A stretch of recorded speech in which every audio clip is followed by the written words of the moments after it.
na tela, acho.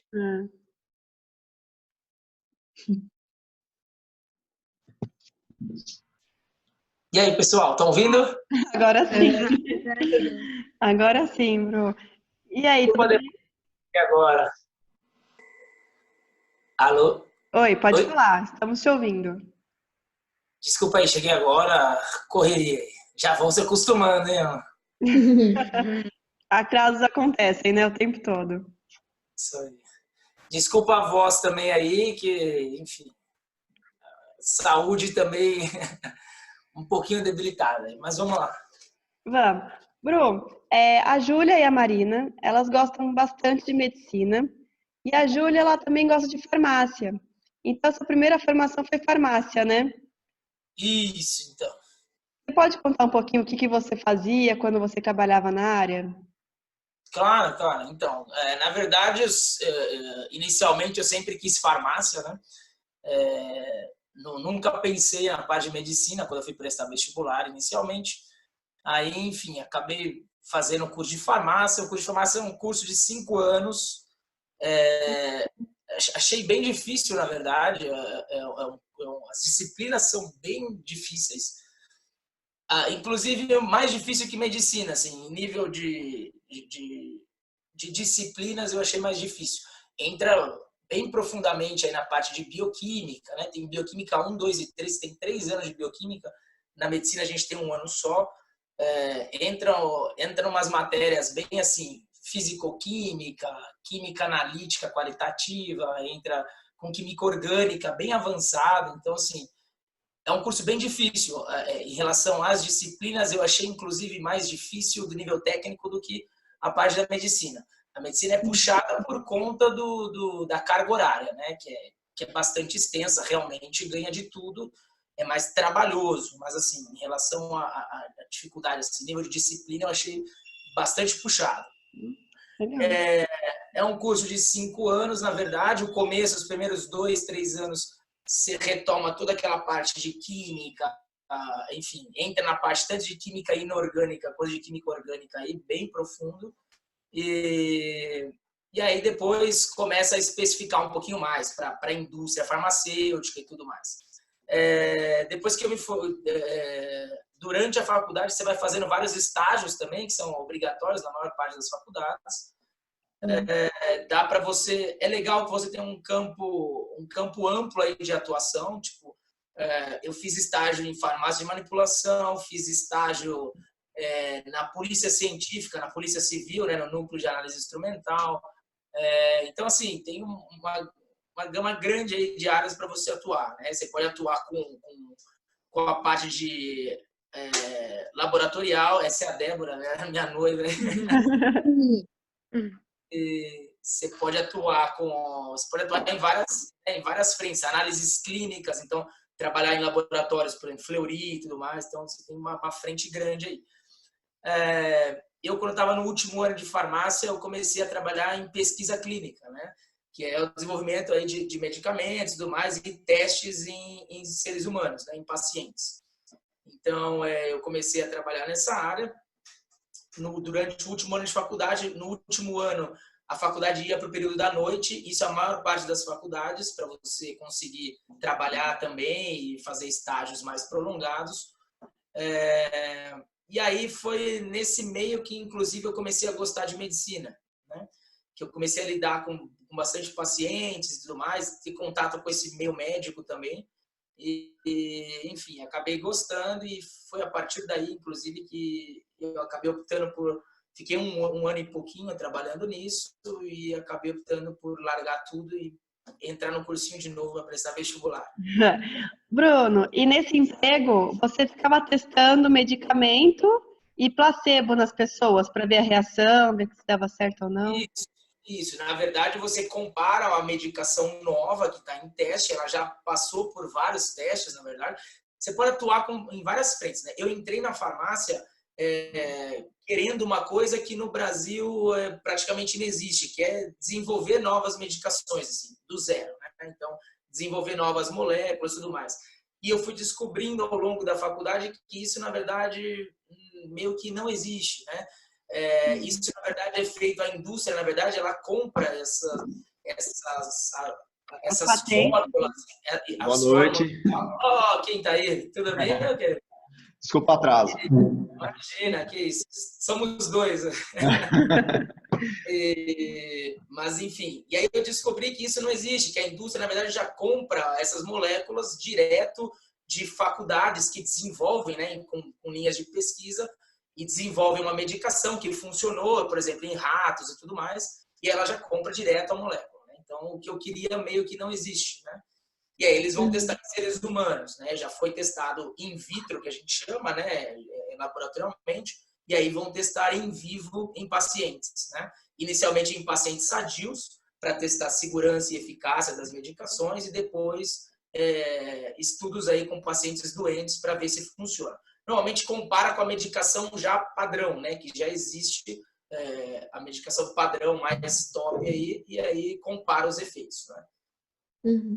Aí, nesse trabalho, na verdade, eu coordenava, participava aí, de um grupo que, na verdade, são grupos de pesquisa, né? A gente trabalha, os estudos são multicêntricos, então envolve vários centros do mundo, e o nosso centro era um deles, era mais um deles, e a gente via, eu era responsável por toda a parte logística do paciente no centro, né? Então, assim, eu tinha que garantir que ele faria todas as metas da visita dele. Então, ele tinha que chegar, tinha que colher exames laboratoriais, tinha que fazer exame de imagem, tinha que passar na consulta médica, entendeu? Para avaliar. Às vezes, tinha que aplicar alguns testes, né? Então, alguns testes mais específicos da área médica, que inclusive era a gente que aplicava. E eu tinha que garantir que esse fluxo se desse da forma correta, né? Então, esse era o trabalho. Bacana. E aí pensou, vou fazer medicina, voltou para o cursinho e começou do zero de novo. Como que foi a decisão? Não, decisão difícil. Decisão difícil. Acho que uma das mais difíceis da minha vida aí. É complicado, né? Porque eu tava, enfim, já namorava há 4 anos, né? Então, Ela querendo casar, aquela pressão.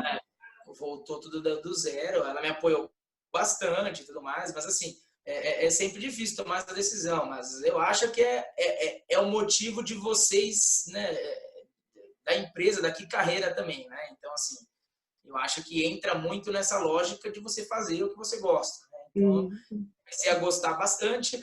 Eu gostava do trabalho que eu fazia, mas, assim, eu sentia que faltava um pouco, porque eu estava numa área que é mais médica, né? Então, assim, quando tinham, por exemplo, reações adversas com pacientes e tudo mais, faziam-se videoconferências grandes com médicos, né, do mundo inteiro, e a discussão era puramente médica, e eu ficava meio boiando nas discussões, né? Então, assim, aí eu sentia que faltava alguma coisa, né, mais da parte médica, eu comecei a me interessar bastante por isso. No final, eu estava entrando nas consultas, que eu nem precisava, nem era a minha função, e eu entrava, quando eu tinha um tempo, eu entrava na consulta, acompanhava uma consulta, e, enfim, saía. Então, foi aí que foi o gancho. Conversei com os meus pais, eles me apoiaram, obviamente, se eles não tivessem apoiado, não seria possível também. Mas Hoje eu não estaria aqui. eu não estaria aqui conversando com vocês, ou estaria conversando com vocês como farmacêutico também. É isso mesmo.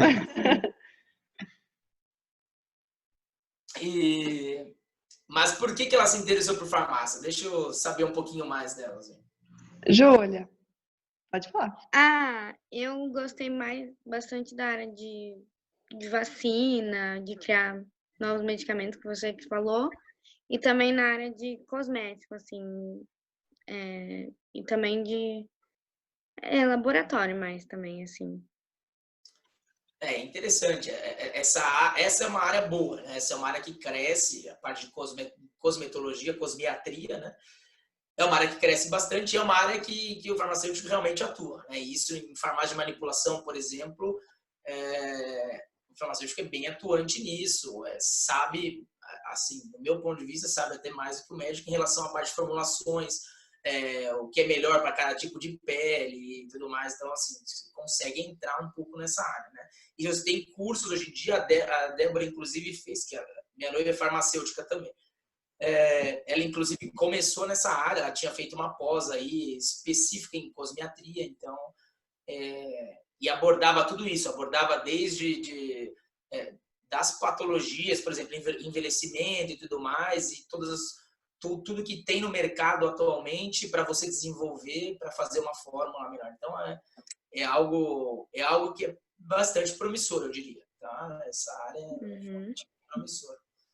Né? Mas também tem a parte você está em dúvida também, né, de medicina. Você tem a parte também da dermatologia, né, que você pode atuar nessa área também, tanto, né? Então, acho que os dois caminhos aí você consegue fazer isso. Se você curte mais a parte laboratorial, acredito que seria mais a farmácia, né? Então, para medicina, eu acho que tem que ter aquele contato com o paciente, você tem que gostar de lidar com pessoas, eu acho, né? Esse para mim é o primordial. Eu acho que você tem que gostar de lidar com pessoas, de querer ajudar as pessoas. Eu acho que tem que partir disso, né? Eu acho que se não gostar muito disso, não sei lidar muito bem com pessoas, não, né? Aí acho que começa a complicar um pouquinho. Mas acho que vocês estão jovens ainda, vocês vão tirar de letra aí. Legal. E na medicina, Bru, como que é as matérias, a rotina, a faculdade? Vamos lá. Medicina. Medicina são 6 anos, período integral, né? Então, das 8 da manhã até as 5, 5 e meia, 6 horas da noite. Não tem muito horário para acabar às vezes, né? Depende do professor. Os 2 primeiros anos são de matérias básicas também, tá? Então, você nem vai achar que está tendo muita medicina, é um pouquinho maçante também. Você vai ver que está na parte da medicina quando você tiver anatomia, que você lida, né, com a parte do corpo humano e tudo mais, mas do resto, você vai ter também bioquímica, você vai ter, enfim, parasitologia, são matérias um pouquinho mais maçantes, não entra tanto na parte clínica, de diagnóstico e tudo mais, tá? Então, assim, vão envolver aí matérias de anatomia, fisiologia nesses 2 primeiros anos. Anatomia, fisiologia, patologia entra também, parasitologia, entra um pouquinho já de farmacologia, dependendo da faculdade, né? E hoje em dia também algumas faculdades estão tendo, isso é importante para vocês também tomarem decisões. Algumas faculdades estão trabalhando com estruturas de currículo diferentes, tá? Que eles chamam de PBL. Não sei se já ouviram falar disso. Algumas faculdades tentam fugir dessa regra aí dos 6 anos, que seriam a formação clássica, são os 2 primeiros anos de matérias básicas. Então, isso que eu falei, os outros 2 anos entrando na parte clínica, então todas as especialidades, né? Pediatria, reumatologia, tá? Cardiologia e tudo mais, entra em todos os segmentos aí. E depois os últimos 2 anos de internato puro, né? E aí só hospital, envolvendo as 5 grandes áreas, que é a parte da medicina preventiva, né? Que é a parte de UBS e tudo mais, clínica médica, cirurgia geral, pediatria, e ginecologia e obstetrícia, tá? Então, você passa nessas 5 áreas, 2 meses em cada, mais ou menos, né? Em cada ano, e aí vai ver a parte prática aí, que é a parte legal, realmente, da medicina. A gente não vê a hora, normalmente, de entrar no internato aí, né? E aí tem esses novos currículos aí, que é o PBL, eles são meio que os 6 anos, meio que iguais. Você começa, eles não têm disciplinas muito bem divididas.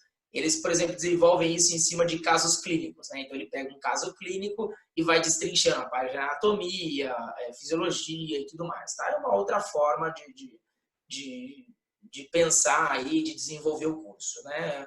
Não tive muita experiência com alunos desse tipo de currículo, mas sei que agora está crescendo bastante, principalmente nessas faculdades novas que estão entrando aí, né?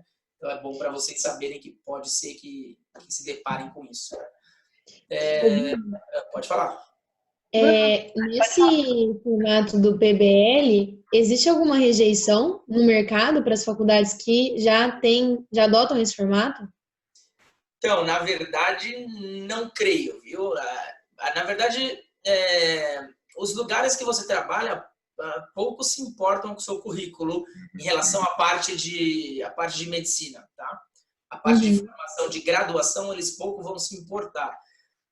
O que eles vão se importar é com a sua especialidade, tá? Então, assim, você faz a formação básica, os 6 anos, e você se forma médico, tá?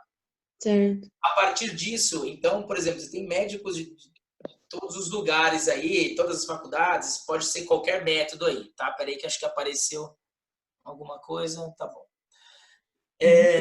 Então, e aí depois você vai fazer a residência médica, né? Ou você pode não fazer, se você quiser só ser médico e atuar na medicina básica, você pode também, né? Mas o ideal é você se especializar, fazer residência médica.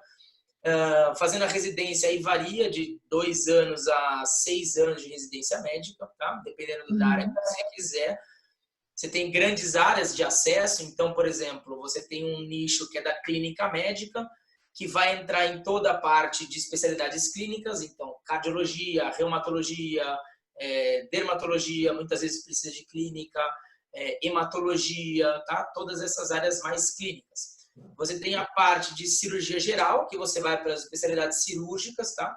Então, você vai precisar de... São 2 anos também de cirurgia geral, você vai precisar para fazer os outros anos aí da especialização. Então, para fazer, por exemplo, cirurgia cardíaca, atualmente agora mudou, mas antes eram 2 anos de cirurgia geral e 4 anos de cirurgia cardíaca. Agora são 5 anos de acesso direto de cirurgia cardíaca, mudou um pouquinho. Mas aí as outras cirurgias também, cirurgia, por exemplo, de abdômen e tudo mais, são 2 anos de cirurgia geral, 2 anos de cirurgia do aparelho digestivo. Tá? E plástica também, né? Tem que ser cirurgia Plástica geral. Também. São 2 anos de cirurgia geral, 2 anos de cirurgia plástica. Né? Então, todas as cirurgias, as especialidades cirúrgicas, na verdade, vão exigir 2 anos antes de cirurgia geral, normalmente. Tá? As únicas que se excluem aí é neurocirurgia, que é acesso direto, são 5 anos, e cirurgia cardíaca, que são 5 anos também acesso direto. Tá? E aí você tem as áreas, aí depois disso você tem, saindo da faculdade, você pode optar por pediatria, tá? São 3 anos de acesso direto também. E ginecologia e obstetrícia, que são 3 anos também de acesso direto, tá? Sempre que você faz essas especialidades, agora, cada vez mais, por exemplo, estão tendo subespecialidades dentro das especialidades, tá? Então, eu, por exemplo, sou R4 de cardiologia, né? Estou no último ano de residência de cardiologia, faço no Sírio-Libanês. E eu fiz 2 anos de clínica médica, onde eu me formei, que é na Faculdade de Medicina da ABC. E aí, depois disso, entrei na cardiologia. E agora, depois da cardiologia, tem várias áreas que você pode fazer também para continuar a especialização. Isso não existia antes, praticamente. Mas agora, por exemplo, você tem mais 1 ano. Se eu quiser fazer mais 1 ano de arritmia, eu viro arritmologista. Se eu quiser fazer mais 2 anos de ecocardiograma, eu fico especializado em ecocardiograma. Enfim, você tem várias áreas aí que você pode atuar. Eu posso fazer mais 1 ano de coronária, eu fico especializado em doenças coronarianas, né, doenças isquêmicas aí do coração.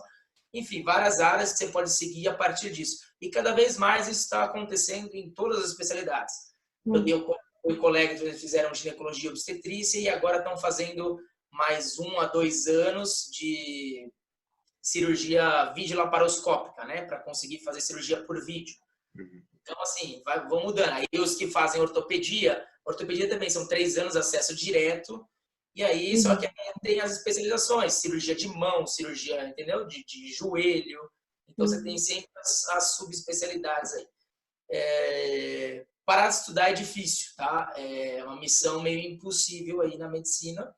Se você para de estudar, para de ficar atualizado, aí você acaba tendo condutas muito erradas. Aí. O que eu aprendi na faculdade, que nem foi há tanto tempo, eu saí da faculdade há 3 anos, 4 anos aí, e muita coisa já mudou, tá? Muita coisa do que eu aprendi já não funciona mais, já não é mais isso, mudou tudo. Então, assim, você tem que sempre ficar no meio, atualizado. E isso você vai pegando bem na parte da residência, você está sempre ali atualizado, seus preceptores, né, que são os chefes aí da residência, sempre vão mandando os artigos que saem, você sempre fica em contato com sites de de estudos científicos e tudo mais, então sempre tem que ficar meio ligado para não morrer na praia aí, né? Porque você vê muita gente, hoje em dia, eu confio muito mais em médicos mais jovens do que em médicos, né, que com uma certa idade, que não se habituaram muito com essa parte da atualização, principalmente por internet e tudo mais, tá?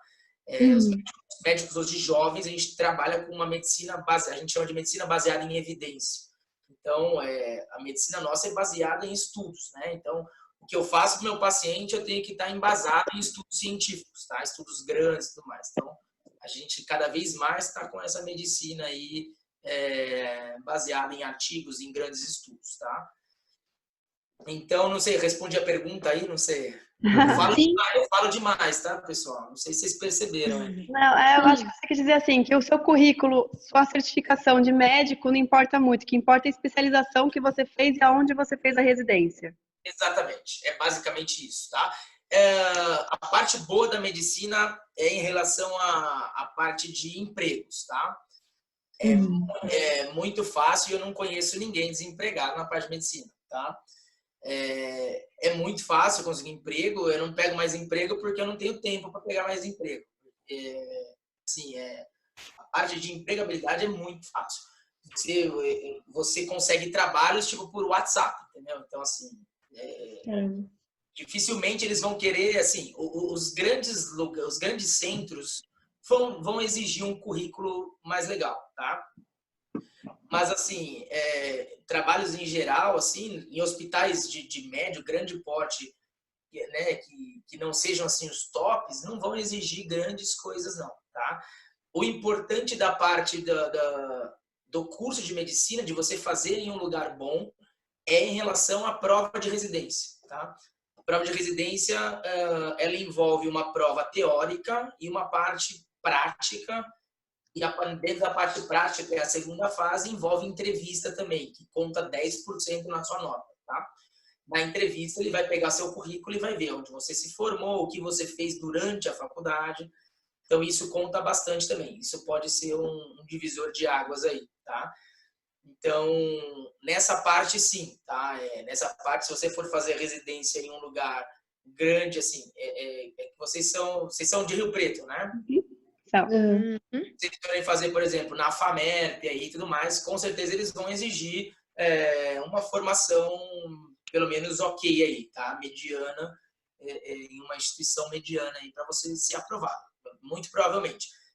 O que acontece, por exemplo, na minha faculdade, na Faculdade de Medicina ABC, por exemplo, tem várias pessoas que prestam e a gente tinha bastante contato com chefes e a gente via que quando a pessoa era formada num lugar não tão muito bom, eles acabavam cortando nessa etapa da entrevista, tá? Mesmo que a pessoa fosse bem na prova e tudo mais, eles cortavam na parte da entrevista, davam uma nota bem mais baixa e que acabava desclassificando a pessoa, tá? Então, assim, a faculdade é importante para a prova de residência. Mas se você estuda bastante, você faz cursinho, hoje a gente faz, né, todo mundo faz cursinho para passar em prova de residência. Você tem um cursinho também de 1 a 2 anos aí de cursinho, que é o médio curso, é o mais clássico. E aí você também estudando pra caramba, é difícil você ser tirado numa fase de entrevista que vale apenas 10%, entendeu? Então, se você vai bem na prova, vai muito bem na prova, não tem como o cara te tirar, por mais que você tenha feito faculdade, enfim, em algum lugar que não tão reconhecido, tá? legal. Bru, na faculdade, enquanto você está na época de, como é que fala, internato, você chega a pôr a mão na massa, você já atende paciente, você faz plantões, como é que é? Tudo, tá? Você faz uma função, claro, normalmente você está num centro que é um hospital-escola, né? Então você tem residentes, você tem os preceptores, os chefes dos serviços, e você é o interno, você é o menos graduado. Então você, claro, você vai fazer um trabalho também braçal, tá? De pegar, por exemplo, controle, você vai lá, você faz a parte chata de ir lá ver se o paciente fez febre no dia e tudo mais, ver as anotações da enfermagem e tudo mais. Mas você coloca a mão na massa com certeza, tá? Então você examina o paciente é seu também, tá? muitas vezes em alguns serviços, você acaba dividindo, inclusive, a função com o residente, tá? Então, por exemplo, você vê um número menor de pacientes, porque o residente já tem mais conhecimento, mas você acaba vendo uns 2, 3, 4 pacientes no dia ali, e você evolui o paciente normalmente, tá? Se você tem dúvidas e tudo mais, você chama o residente. Claro, no internato sempre vai ter alguém que vai checar o que você fez, tá? Então, isso é o mais comum, assim. Você examina o paciente e tudo mais, só que sempre vai ter alguém, ou residente, ou chefe lá de plantão, que vai checar com você se o seu exame físico foi correto. Ele vai te dar dicas ali, inclusive na beira do leito. Olha, ele tem um sopro assim, assim assado e tudo mais. Vocês discutem os casos no leito mesmo, ou próximo dali, numa salinha de reuniões. Então, assim, é bastante produtivo. Você bota a mão na massa mesmo. Você faz plantões também, tá? Envolve plantões, todas as especialidades. Então, é uma parte legal. Você, como interno, você adora plantão, entendeu? Sente médico já, né? Quando vem em cima de doutor pela primeira vez. O primeiro plantão, assim, você tá todo empolgado, de dormir fora de casa e tudo mais. Fora de casa. Depois você vai ver que não é. Eu falo sempre para os internos, eu falo, vai dormir em casa, porque você vai ver, depois você vai se arrepender dessa sua decisão de ficar no plantão e tudo mais.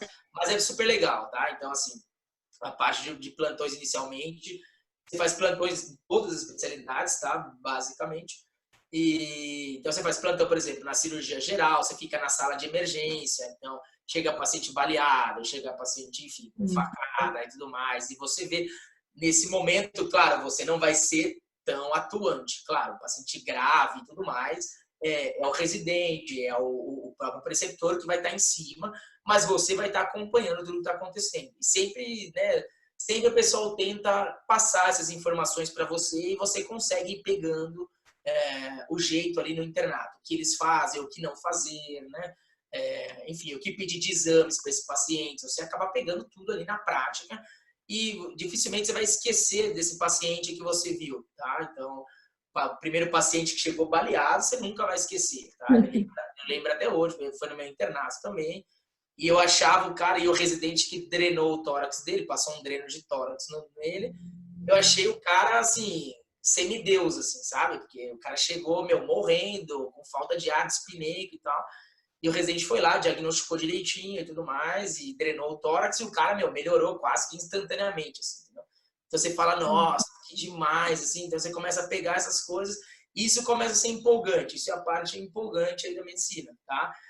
É um trabalho que, quando você começa cada vez mais, você começa a ter mais conhecimento, e você começa a se interessar mais pelos casos, você começa, né, a dar mais diagnósticos difíceis.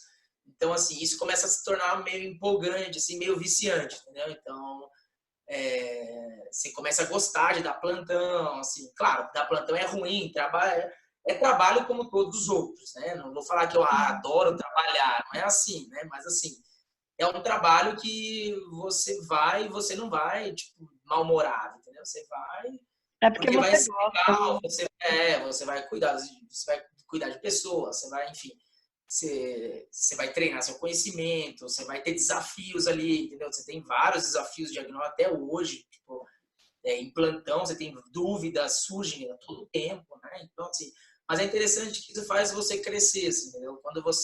E você cresce muito com os erros também. Você comete erros, você vai cometer vários erros na medicina, fique tranquilos, vários erros, e isso pode prejudicar o paciente, mas faz parte da formação de todos os médicos do mundo inteiro, tá? Então, você vai cometer erros mesmo, você vai aprendendo muito com os seus erros, tá? Então, assim, você vai crescendo muito nisso com os plantões, como interno também, tá? Como interno, você vai ficar mais, aquela coisa mais mística ali, né? Você vai ver a coisa, você vai falar, nossa, que demais, como as coisas acontecem.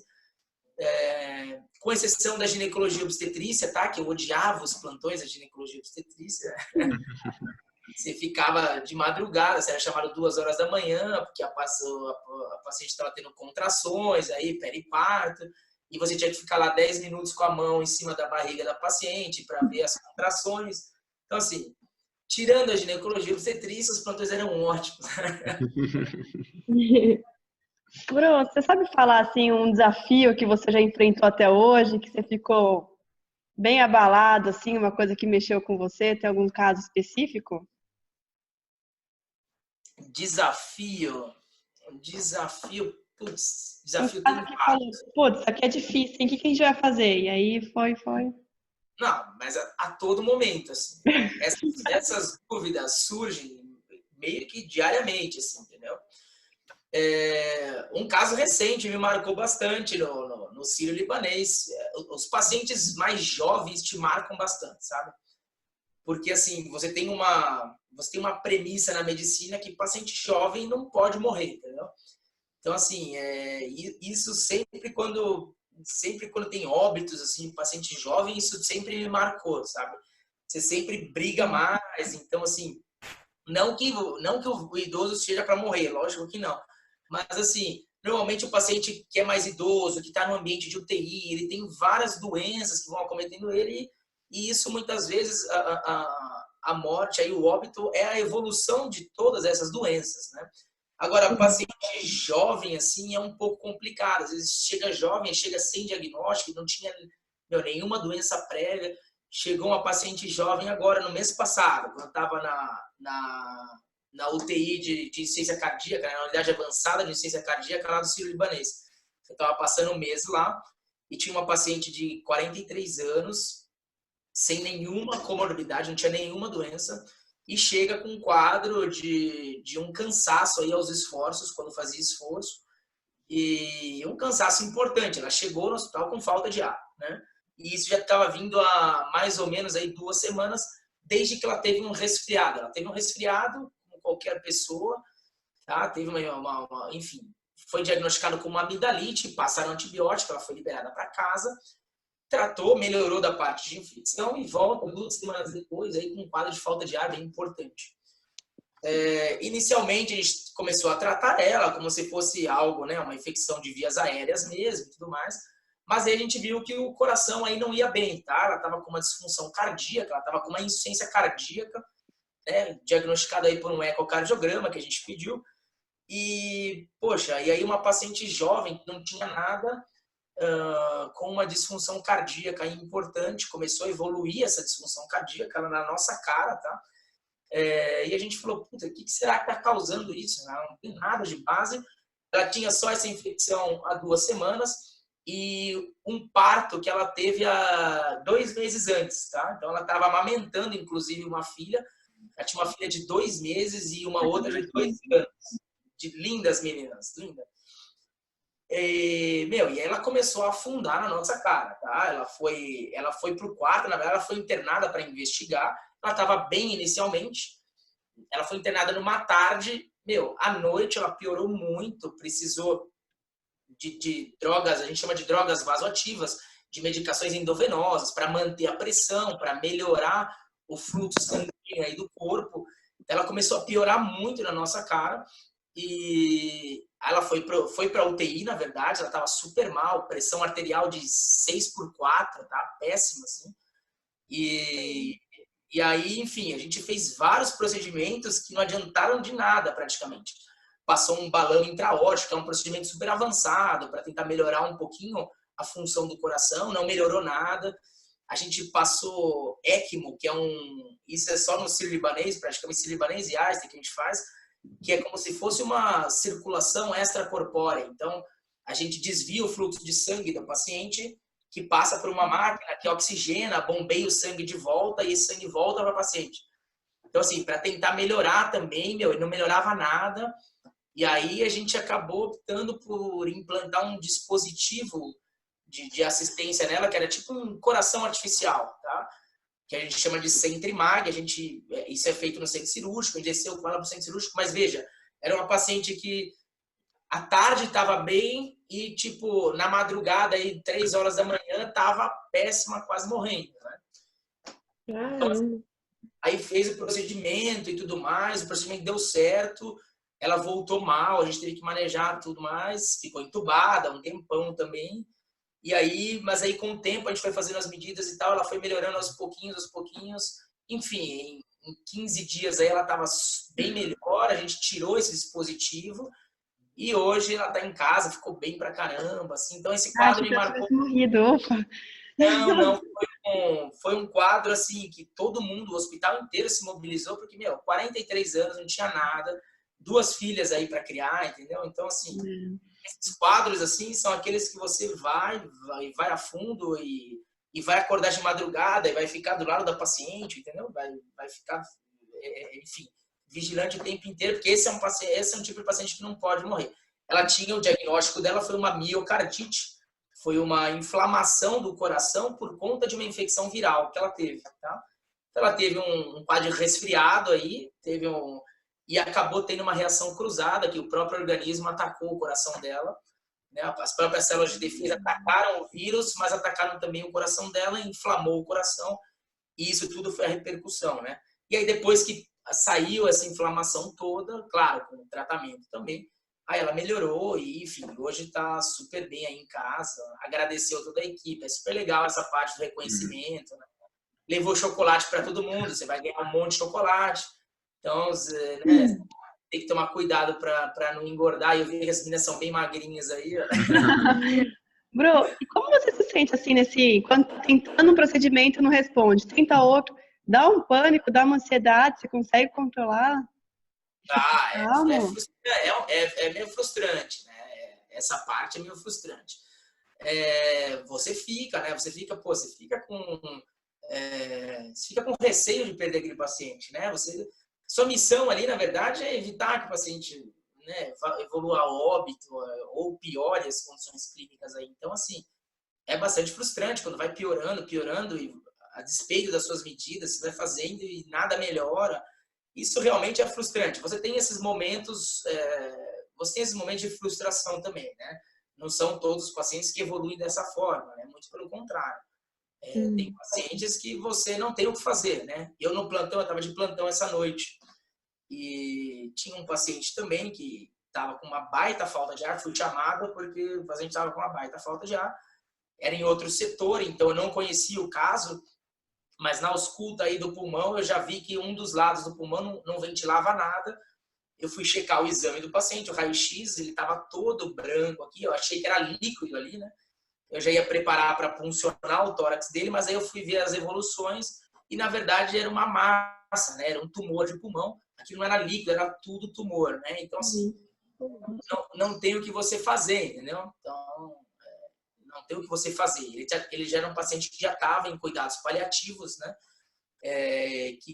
Cuidados paliativos é quando você, na verdade, dá medidas de conforto para o paciente, né? Então, você pode fazer isso mesmo quando a doença tem cura, claro, você sempre tem que priorizar o conforto também, mas você usa muito a parte de cuidados paliativos quando é uma doença que não tem cura, aí que o paciente vem piorando aí, não tem o que se faça, né? Não tinha o que fazer nesse caso, ele já tinha sido avaliado pela equipe cirúrgica, não tinha como ressecar o tumor, porque pegava todo o tórax, pegava os principais vasos aí do pulmão, então não tinha muito o que ser feito, né? Assim, não tinha muito o que ser feito do ponto de vista curativo, né? Mas tinha muito o que ser feito de você cuidar para o paciente não ter, por exemplo, falta de ar. É angustiante você ver um paciente com falta de ar, né? Então, assim, isso te incomoda e você não consegue dormir com um paciente que está tendo falta de ar. Então, você vai lá, ele não tem proposta curativa, mas você pode fazer uma morfina que vai melhorar a sensação de falta de ar dele. Então, assim, tem várias medidas que você pode fazer para melhorar o quadro do paciente. Mas esse é um paciente que, infelizmente, né, não tem como você resolver o problema dele. Né? Tem perguntas, Marina, Júlia? Eu tenho. Lá atrás, você tinha comentado sobre a faculdade e essa questão de fazer uma boa residência e dessa seleção, uma boa residência, depender também de uma boa faculdade. O que você acha que, tipo, no mercado atual, é uma faculdade legal e qual a opinião geral sobre fazer fora? Tipo, Argentina ou algum outro país? Então, essa é uma boa pergunta, na verdade. Eu acho que, assim, para você buscar uma faculdade boa, uma faculdade boa normalmente vai estar atrelada a um hospital-escola bom, tá? Ou um hospital-escola que tenha todos os recursos para receber os alunos, tá? Eu conheço, por exemplo, tenho pessoas conhecidas que fizeram faculdades, não vou dizer o nome da faculdade, porque eu acho, enfim, ruim de falar isso, mas fizeram faculdade no interior de São Paulo, não é aí perto, é um pouquinho mais longe, mas que, por exemplo, fizeram toda a parte da faculdade, os 4 primeiros anos. Quando chegaram no internato, eram 2 turmas, se eu não me engano, de 50 alunos, e quando chegou na fase de internato, não tinha vaga para todo mundo no hospital, tá? Tinham vaga para 50 pessoas só para rodar no hospital. Então, eles reprovavam metade dos alunos ficavam 6 meses, né, como se tivesse sido reprovado, para dar tempo daquele pessoal sair do hospital e eles conseguirem entrar, tá? Então, eles faziam reprovações constantes e simultâneas para dar, enfim, para alunos conseguirem entrar no hospital aí e ter uma condição razoável, tá? Isso é péssimo, tá? E o que você precisa na medicina é de paciente, tá? Então, por exemplo, o que é uma faculdade boa? A minha faculdade, a Faculdade de Medicina da ABC, é conceituada no mercado, claro, aqui em São Paulo é muito boa. Mas, assim, tem vários hospitais de escola, né? A gente passa, se eu não me engano, em 12 serviços, tá? São 6 hospitais gerais, assim, enormes, e mais um monte de UBS, AMAs, enfim, outros segmentos aí. Então, assim, até pelo contrário, né? Até muitas vezes falta residente, falta interno para lidar com tanto paciente. Às vezes fica até um pouco sobrecarregado de tanto paciente que você vê. E é totalmente diferente de outras faculdades. Abriram agora faculdades ali no ABC, no entorno, abriram mais 2 faculdades, agora recente, e assim, que eles não têm hospital-escola, e eles estão indo agora nos nossos serviços, mas assim, eles ficam, sei lá, 2 alunos com 1 paciente, entendeu? Então, assim, isso é péssimo. Você tem que ver um número grande de pacientes, você tem que ver um número grande de doenças, de enfermidades aí, para você ter conhecimento e saber como você vai lidar. Você só vai aprender a lidar com as doenças quando você botar a mão na massa. Tudo que você aprende na parte da faculdade é muito bom na parte teórica, claro, mas você não vai gravar aquilo tudo. Mais da metade daquilo vai se perder. Você vai gravar quando você tiver um paciente com aquela doença e que você fez aquilo e deu certo ou deu errado. Isso você memoriza como nunca, tá? Eu lembro de praticamente todos os erros que eu já cometi na medicina, eu consigo me lembrar de todos eles e de muitos acertos, de doenças graves também que você viu, que te marcou, você consegue lembrar disso como nunca. Mas para isso você precisa de hospitais-escola grandes, tá? Então, assim, você precisa ter um serviço de hospital com professores que, né, sejam atrelados normalmente à faculdade, tá? Então, meus professores no hospital eram os mesmos que me davam aula na faculdade, entendeu? Então, assim, eles tinham um comprometimento com o ensino dentro do hospital, tá? Porque é fácil você ser inserido em um hospital e que eu vou usar, desculpa a palavra aí, mas que o plantonista tá cagando para você, entendeu? Então, assim, ele não se importa em te passar conhecimento, muitas vezes ele nem tem conhecimento para isso, para te passar, ele é apenas um plantonista, um médico que contrataram, não tem nem uma formação muito boa. Então, assim, isso é um pouquinho complicado. Então, você buscar hospitais que estejam linkados com a faculdade, professores atrelados aí à faculdade, né? E que tenha, né, essa parte de matéria humana aí de sobra para os alunos, eu acho que é o fundamental. E aí independe de se é particular, a minha é particular e é excelente, é muito melhor do que um monte pública aí também. Mas, isso independe de ser particular, de ser cara, de ser barata, isso independe muito. Só tem que tomar um pouquinho de cuidado aí, que recentemente abriram muitas faculdades de medicina, faculdades com preços exorbitantes e que, assim, a parte de material humano, de professores e tudo mais, é um pouquinho deficitária, tá? Então, sempre que você vai para uma faculdade, sempre na faculdade vai ter os chefes das cadeiras e tudo mais, quem é o chefe da clínica médica, quem é o chefe da cirurgia geral, vai lá, entra no currículo do cara, vê onde ele fez faculdade, vê onde ele fez residência, vê se ele fez residência, né? Então, assim, vê se ele tem mestrado, doutorado, se ele já publicou muitos artigos, tá? Isso é muito importante no meio médico. Então, assim, veja como ele é atuante aí no meio médico, né? Vai falar, ele fez uma faculdade e fez um estágio em, sei lá, em cirurgia, que hoje tem muito, né? O cara sai da faculdade e às vezes não consegue uma vaga na residência, vai fazer um estágio de cardiologia, né? Então, assim, vai ver se às vezes o chefe lá que está no serviço é um cara que fez um estágio de cardiologia, entendeu? Então, assim, esse cara vai ter muito pouco para te passar, muito provavelmente, né?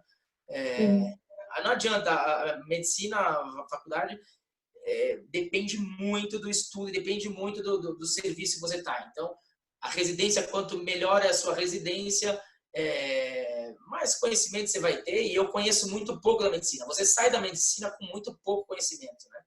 É assim, você sai da faculdade de medicina bastante cru, assim. O grande salto de aprendizado vai ser na parte prática, vai ser na residência e tudo mais. Então, você depende que os seus chefes tenham tido essa formação, tenham tido mestrado, doutorado, enfim, publicações aí em revistas científicas, tá? Então, acho que é mais buscar aí nas faculdades se o corpo clínico condiz aí com o que a faculdade está propondo, né? Em relação à medicina fora do Brasil, depende do lugar, né? América do Sul, o mercado brasileiro é um pouquinho fechado para o pessoal que é formado fora, né? Então, assim, se você for para fora, se você se formar lá, para voltar para cá, você tem que prestar o Revalida, né? Que é uma prova, não é de grande dificuldade, mas é que para quem é formado fora, se você é formado fora, você vai estudar, por exemplo, você vai para a Argentina, você vai estudar as patologias e as doenças que mais acometem a Argentina, né? Assim como o Brasil. O Brasil foca muito em doenças que acometem o Brasil. Então, por exemplo, os Estados Unidos não estuda quase nada de doença de Chagas, por exemplo, porque praticamente não existe doença de Chagas lá, né? Então, assim, aqui no Brasil já é muito forte, né? Uma das principais causas de insuficiência cardíaca é a doença de Chagas, que é uma doença infecto-contagiosa. Então, assim, se você, por exemplo, vai fazer isso nos Estados Unidos, você vai para os Estados Unidos, ou para um país de primeiro mundo, você vai fazer faculdade lá e vai voltar para cá, muitas vezes você também vai ter um pouquinho de dificuldade com relação a essas doenças aí de terceiro mundo que você não viu muito lá, né? Então, você vai ter esse déficit. Assim como se você for para outros países, que muda muito a parte geográfica, né? A parte de geografia influencia muito. Então, se você pega a região do Amazonas, o povo de Nordeste, tudo mais que vem de lá, tem algumas doenças aí que o pessoal, provavelmente, da Argentina não vai saber muito estudar isso. A formação depende, eu nem acho, em relação à parte de formação, eu nem acho tão deficitária, dependendo de onde você se formar. Se você for, por exemplo, para o Chile e tudo mais, que eu não sei por que as pessoas focam em Bolívia e locais que a medicina é bastante ruim, né?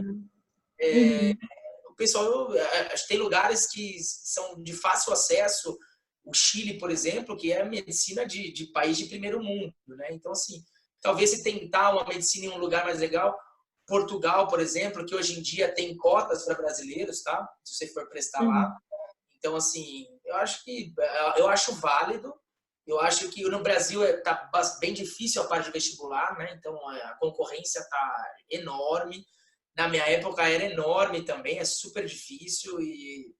Mas, assim, é algo alcançável, tá? É algo que, se você focar na meta aí, você consegue alcançar. Você vai ter que estudar bastante. Vai ter que estudar muito mais do que seus colegas que querem outras coisas, né? Enfim. Mas é algo tangível, algo que, se você fizer um cursinho bem feito e tudo mais, fazer tudo certinho, você consegue, talvez não no primeiro ano, mas no segundo, terceiro ano de cursinho, você consiga uma boa colocação aí nas principais faculdades. Agora, fazer fora é um gap também, né? Que você consegue passar um pouquinho essa fase aí a parte de cursinho e tudo mais, consegue um acesso mais fácil, tá? Mas depois, para voltar para cá, é um pouquinho complicado, tá? Uhum. É um pouquinho complicado por dois motivos. Primeiro, porque você tem que fazer a prova de acesso. Não é uma prova difícil, assim, não é o pessoal tem bastante dificuldade, porque é outra medicina, né? Eu te falei. Mas você tem que passar nessa prova, e mesmo passando nessa prova, o seu diploma é revalidado aqui. Mas você vai ter uma dificuldade, por exemplo, para acessar os serviços, né? Para conseguir trabalho, para residência, então é bem complicado, né? Para residência é mais complicado ainda. E você vai ter um pouquinho de dificuldade nos acessos aos serviços. Por quê? Quando você se forma numa faculdade, por exemplo, os meus primeiros empregos foram relacionados à minha faculdade, entendeu? Então, quando eu me formei médico, depois do 6º ano aí,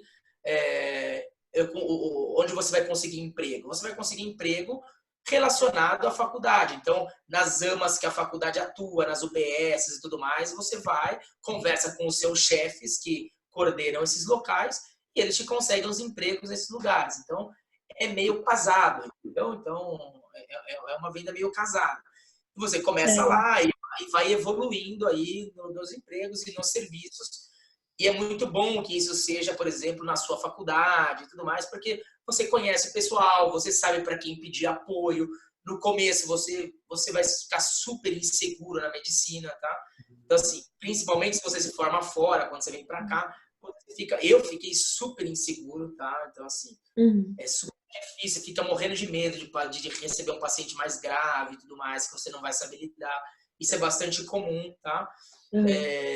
Isso é muito facilitado se você está num local que você conhece as pessoas, que você sabe a quem recorrer, que você tem um cara lá que sabe mais que você tem um residente lá daquela área para você tirar uma dúvida, ou se tem alguém para ligar ali, entendeu? Então, isso faz toda a diferença, tá?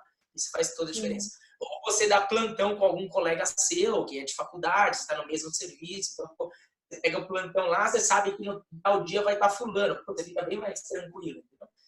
Então, assim, principalmente nesse começo de formação, que você vai estar bastante inseguro, eu acho que fazer a faculdade aqui no Brasil e os contatos que você vai criando na faculdade, na residência, né? Então, eu acho super importante, né? Eu estou terminando estou na metade do R2, do R4 de cardiologia e fui chamado agora, aliás, a notícia nova para vocês, eu fui chamado aí para ser preceptor do Sírio-Libanês 1 ano na cardiologia, né? Então, assim...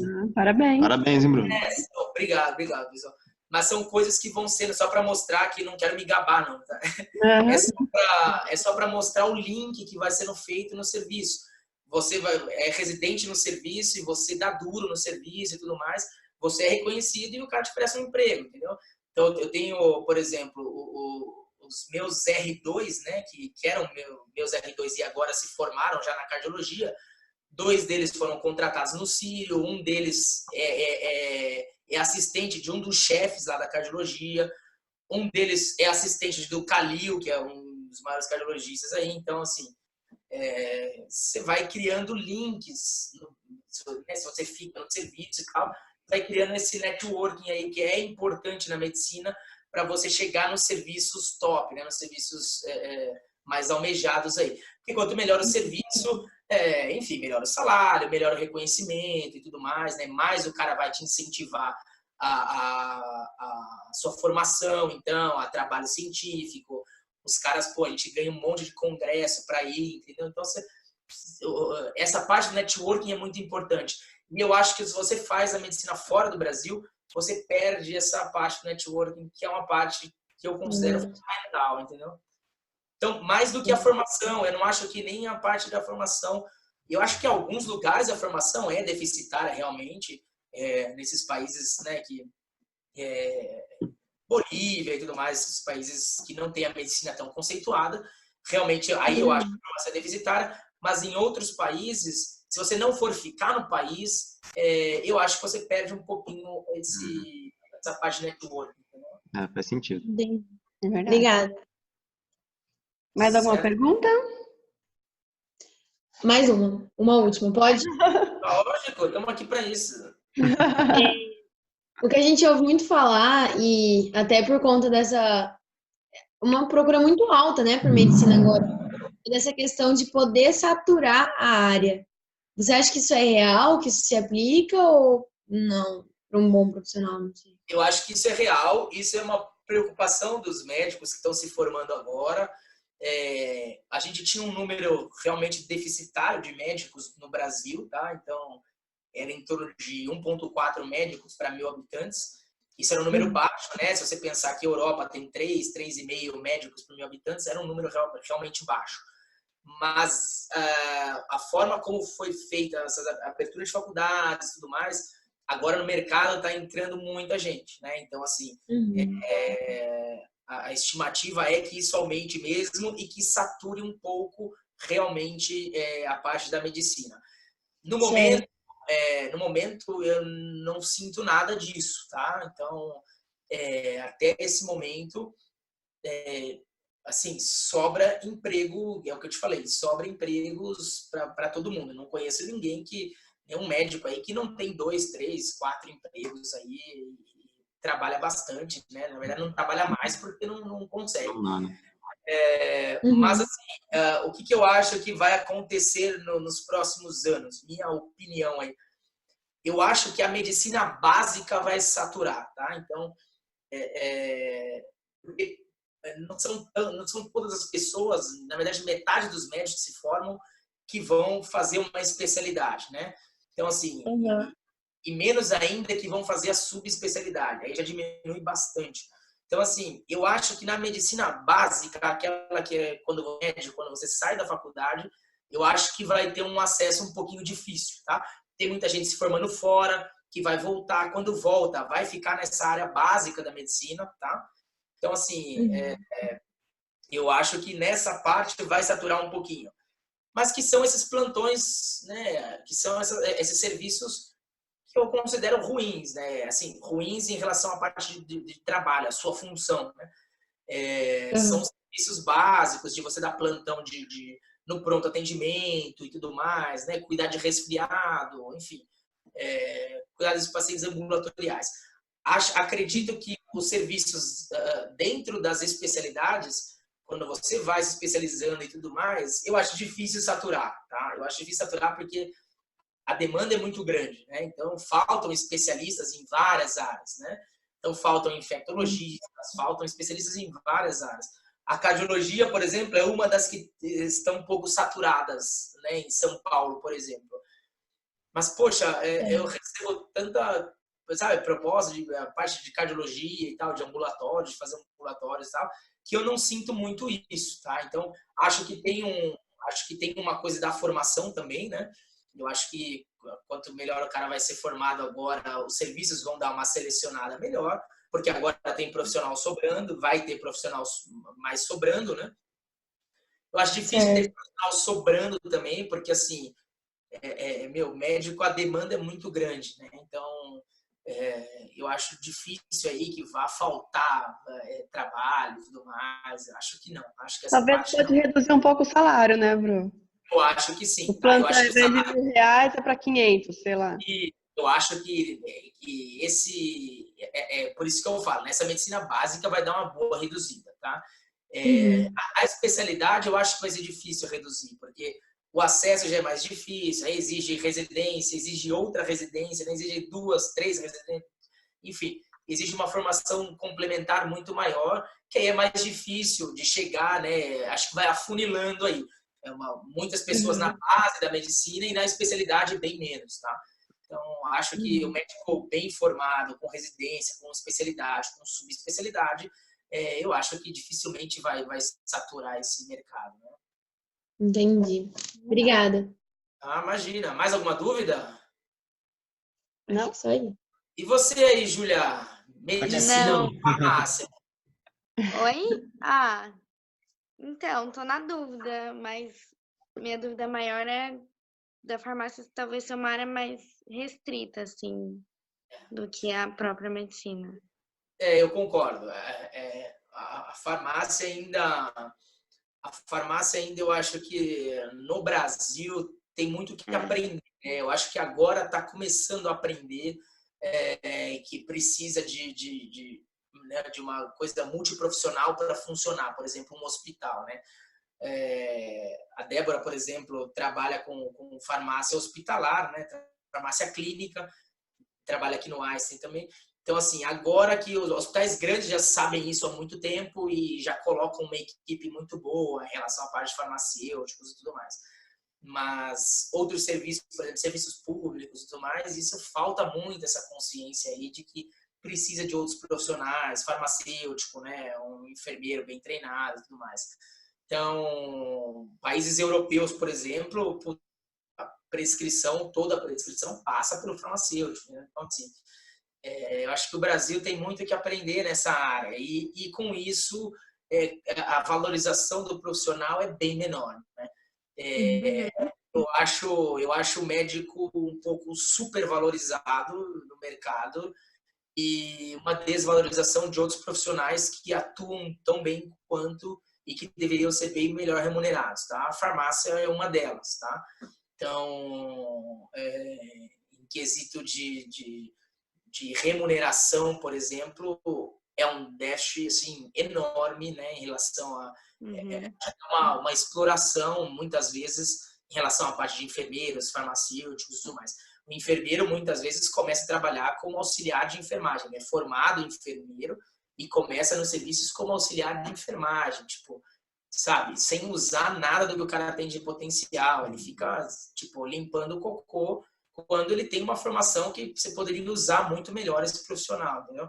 Então, a farmácia entra um pouquinho nessa linha, infelizmente, de profissões um pouco subvalorizadas, né? E é o que eu te falei, não vejo motivo, porque a formação, inclusive, na farmácia, pelo menos onde eu fiz, foi no Oswaldo Cruz aí, foi muito difícil, foi mais difícil, as disciplinas foram mais difíceis do que a medicina. Se você vai pegar ipsiliter ali por disciplina, foi mais difícil do que a medicina. A medicina é mais trabalhosa, mas assim, acho que o médico é um pouco supervalorizado. E eu acho que talvez, colocando mais médicos no mercado, talvez equilibre até um pouquinho essa balança, não sei. Né? Eles tentem valorizar um pouco melhor os profissionais. Em relação a salário, é uma discrepância enorme, né? Então, você ganha, um médico que ganha um plantão mínimo aí que ganha de 12 horas R$ 1.000, né? Um farmacêutico, um enfermeiro ganha, sei lá, 200, R$ 300, né? Então, é uma discrepância enorme, assim, entendeu? É um pouco triste, mas, enfim, existe essa discrepância aí. É bom você saber, né, que a farmácia também, muita gente faz farmácia e acaba não se encontrando muito, né? Tem muitas áreas de atuação, mas, na verdade, o nicho é bem menor do que a gente imagina, né?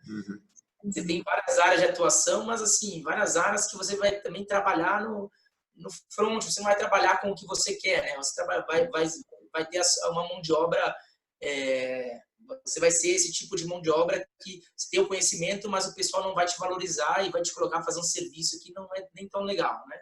Então você vai, a Débora começou a trabalhar em manipulação e tudo mais, fazia parte de balcão, fazia, enfim, manipulava a fórmula, pô, bota um técnico para fazer isso, bota, entendeu?